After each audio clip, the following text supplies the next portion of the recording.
Nous voici de retour en Guyane, c'est Tour 3, déjà l'heure du deuxième grand journal de la rédaction de Radio Pays qui s'installe.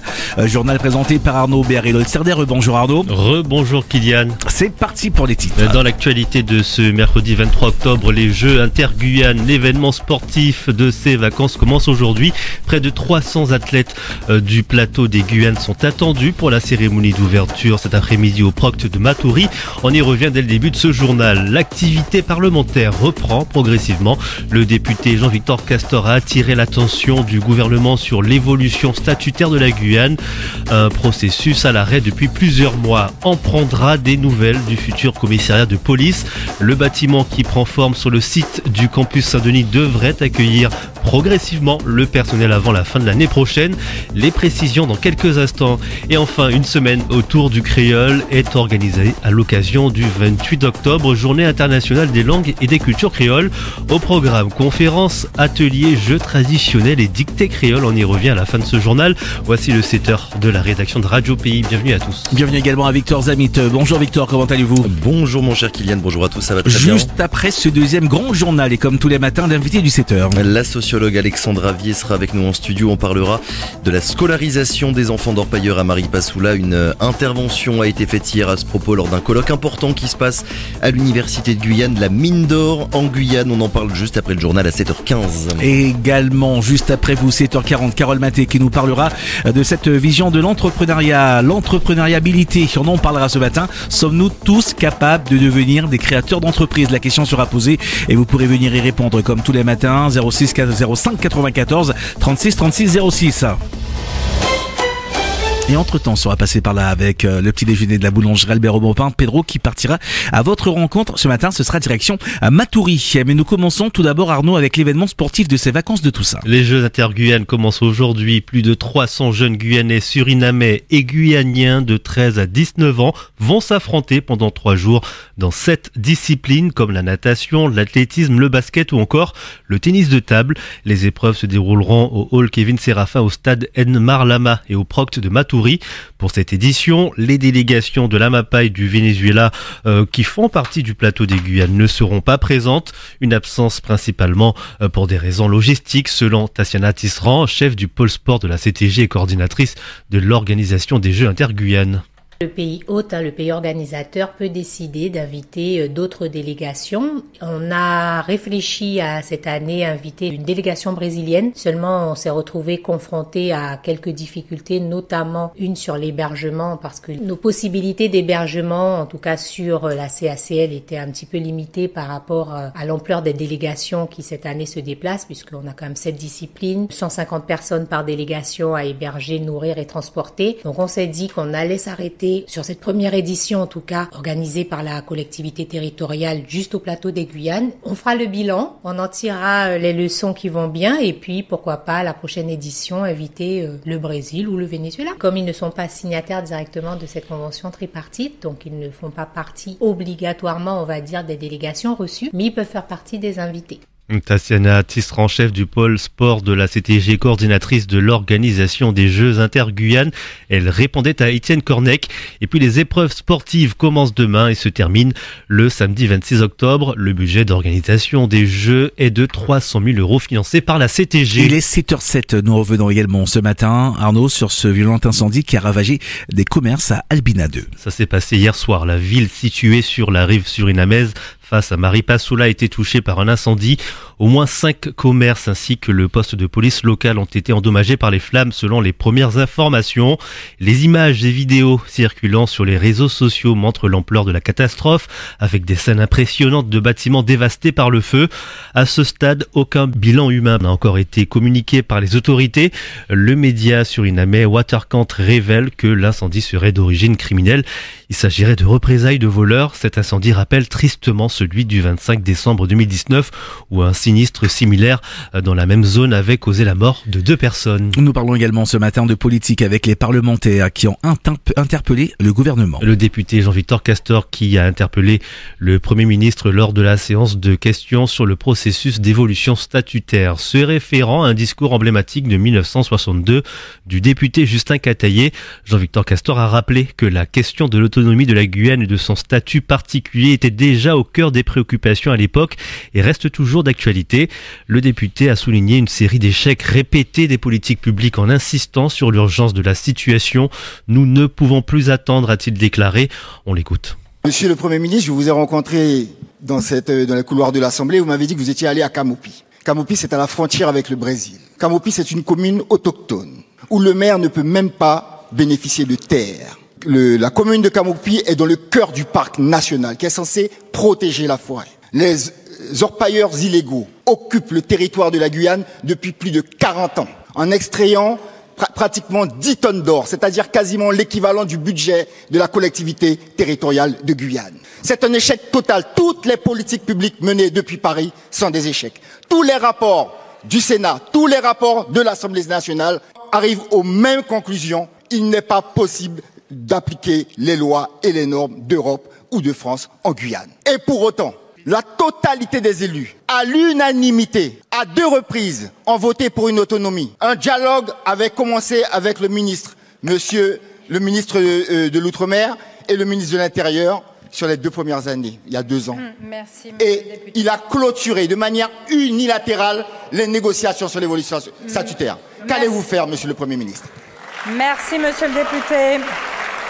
En réponse, le nouveau ministre des Outre-mer, François-Noël Buffet, a indiqué que le gouvernement n'est pas fermé à toute évolution statutaire. Il prévoit des réunions à ce sujet, mais selon le ministre, la question statutaire n'est pas la panacée pour l'amélioration de la situation.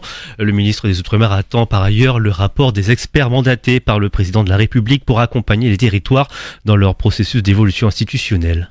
Je voudrais peut-être vous rappeler que l'attitude du gouvernement en la matière n'est pas fermée aux évolutions institutionnelles de nos territoires ultramarins. Cela correspond, mais plutôt insister sur le fait de la méthode qui doit être appliquée. Nous souhaitons évidemment le dialogue et la consultation la plus large possible des acteurs des différents territoires, singulièrement de la Guyane. Je voudrais vous indiquer que nous sommes dans une logique qui consiste à ouvrir cette discussion et que vous serez prochainement reçus, évidemment, au ministère des Outre-mer, l'ensemble des parlementaires guyanais et élus guyanais pour travailler avec vous. C'est l'engagement que nous prenons. La réponse institutionnelle ou la modification institutionnelle n'est pas la seule réponse à la problématique de nos territoires ultramarins. Il ne faut pas en faire le principe essentiel de toute amélioration des situations de l'ensemble de nos territoires ultramarins. Cela en fait partie, mais ce n'est pas le seul élément de la réflexion dont nous avons besoin. Et nous attendons plus exactement le rapport des 2 personnalités qui ont été mandatées par le président de la République sur l'ensemble de l'évolution institutionnelle de nos territoires. Nous attendons ce rapport avec impatience.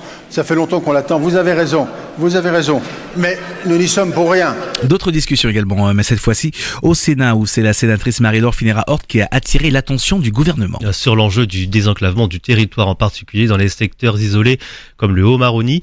Ce secteur du territoire qui abrite un bassin de population importante est confronté à des difficultés majeures en matière d'infrastructures de transport.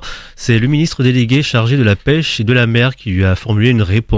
Fabrice Loyer a annoncé la tenue d'un SIOM, un comité interministériel Outre-mer début 2025, et a rappelé le soutien financier de l'État dans les infrastructures routières, mais uniquement concernant la RN1. On prend également des nouvelles du futur commissariat de police de Cayenne. C'est un des chantiers en cours les plus importants à l'échelle de tout le territoire, 12 000 mètres en plein centre-ville de Cayenne, 12 000 mètres carrés au niveau de l'ancien campus Saint-Denis. Le futur site sera composé de plusieurs bâtiments. Le plus imposant d'abord, celui que vous pouvez apercevoir depuis l'avenue d'Estrée, accueillera les services administratifs. Un chenil, un stand de tir et un garage automobile sont également construits juste à côté. Après plusieurs années de travaux et 2 décennies d'attente, l'hôtel de police sort de terre peu à peu. Premier coup de pioche en 2018, première pierre en 2022. Les effectifs devraient s'y installer d'ici la fin de l'année prochaine. Leur arrivée se fera d'ailleurs de façon progressive car presque toutes les forces de police seront réunies au même endroit. Leurs conditions de travail et l'accueil des usagers seront nettement améliorés selon Christian Nussbaum, le nouveau directeur territorial de la police nationale de Cayenne. Les effectifs de la DTPN de Guyane, c'est environ 800 fonctionnaires et donc sur ce site, ce sera la quasi-totalité des fonctionnaires de la Guyane qui vont être là. commissariat, mis à part ceux qui sont bien sûr sur Saint-Laurent-du-Maroni et sur Saint-Georges-au-Yapoc et évidemment sur l'aéroport de Cayenne. Actuellement sur la DTPN, on a donc, je vous dis, un commissariat central, on a les services de la police judiciaire et de l'OFAS qui sont délocalisés à l'avenue de la République et on a les services du SGR qui sont situés dans des locaux qu'on loue dans le centre-ville de Cayenne. Les conditions d'accueil des victimes seront complètement différentes de celles qui sont actuellement au commissariat. On pourra mieux s'occuper des gens, mieux s'occuper des victimes et les victimes viendront plus volontiers au commissariat. Mais rien que par la dimension de la salle d'attente et par le positionnement des différentes personnes qui sont en charge de prendre les plaintes, qui auront leur travail bien facilité avec des bureaux individuels et du matériel à la pointe, quoi. Christian Nussbaum, le nouveau directeur territorial de la police nationale de Cayenne, au micro à Radio Pays de Victor Zamit. 7h14, dans le reste de l'actualité, la garde républicaine prochainement à Saint-Laurent-du-Maroni. Le ministère de l'Intérieur a annoncé l'envoi d'un peloton d'intervention de la garde républicaine à Saint-Laurent. Ce déploiement vise à rétablir la tranquillité publique dans le cadre des engagements pris par le Premier ministre, indique la préfecture de Guyane. Cette unité spécialisée arrivera sur place dès ce mercredi. Par ailleurs, des renforts supplémentaires composés d'unités de force mobile viendront progressivement renforcer les effectifs de la gendarmerie. Une réponse aux préoccupations des habitants et des élus. Ces derniers, en leur appel, avaient mené un mouvement de protestation pour réclamer des mesures contre la délinquance. Vous nous parlez également ce matin de la semaine créole qui a commencé. Le créole fait partie des nombreuses langues parlées chez nous. Jusqu'à lundi, une semaine est dédiée au créole en Guyane à l'occasion du 28 octobre, la journée internationale des langues et cultures créoles. Au programme, des ateliers pratiques comme le marais la chatte ou autour de jeux traditionnels tels que Tibac ou encore Massac. Ça, c'est à faire vendredi à l'EPCC Les Trois Fleuves. C'est aussi l'occasion de faire découvrir ou redécouvrir la richesse du patrimoine linguistique local, mais aussi de partager cet héritage culturel. Une semaine créole qui a débuté hier soir par une conférence d'ouverture sur les similitudes entre le créole et le stralatongo.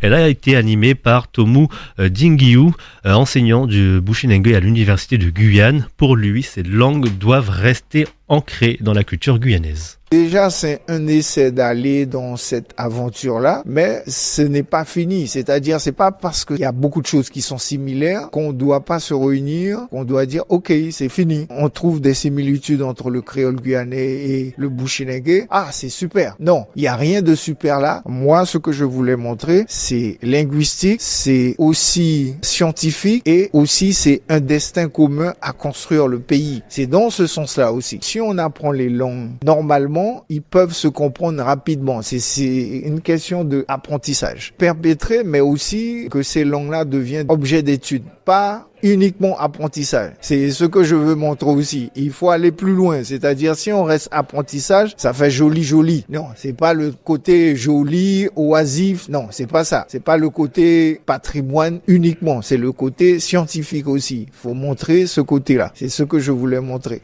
Tomu Dingiou, enseignant à l'université de Guyane. Il répondait à Étienne Cornec.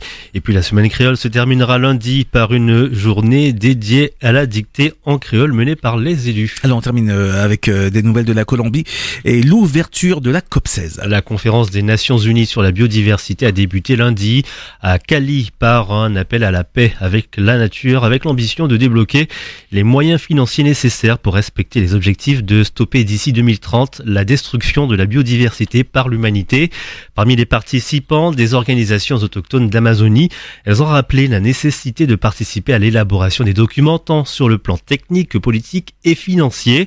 Selon l'AFP, le président de l'Organisation des peuples indigènes de l'Amazonie colombienne, l'OPIAC, Osvaldo Muca Castillo, a plaidé pour un financement direct pour protéger leur territoire. Merci beaucoup Arnaud, vous êtes de retour dans une heure pour le dernier rendez-vous d'information de ce pays matin. Vous serez suivi de près comme tous les 15 jours par le COSE FAPEG qui ce matin nous parlera de la médiation sociale en milieu scolaire. Vous allez donc découvrir ce que c'est et bien évidemment vous pourrez venir poser vos questions au 05 94 36 36 06. À tout à l'heure Arnaud. À tout à l'heure Kylian. Très bon début de journée à tous dans quelques secondes à peine et comme tous les matins l'invité du 7h de Victor Zamit.